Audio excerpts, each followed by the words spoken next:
ay good afternoon to Tuloy yung everyone. may TikTok na natututo na tayo magsalita na ano tayo. Hindi tayo hindi tayo Magandang araw sa inyong exposure. lahat. Si Ate Luz yata nagsabi, hindi ba kayo celebrate birthday niya? Ito, ilayo na natin para makita nila yung ginagawa natin. Ano nang- Tap naman po. Ano nang gagawin? Ito, kakainin natin itong mangga. Ito muna. Di ba titimplahan yung karne? Alam. Wala na akong alam.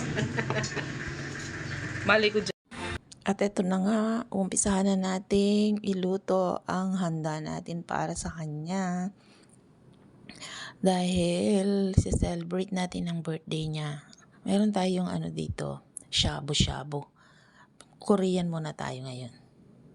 At syempre, hindi mawawala ang samgyeopsal na maraming side dish on the side. Iluluto na natin para sabay-sabay na tayong kumain for today's video. At talagang nakakatuwa naman ang ganitong handa. Korean dish.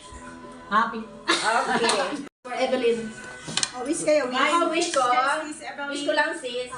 Yung case na yung problema mo mahal. Resolve na. Tanggalin na natin. Saan na yung yelo? In God's will. Ay, in God's will.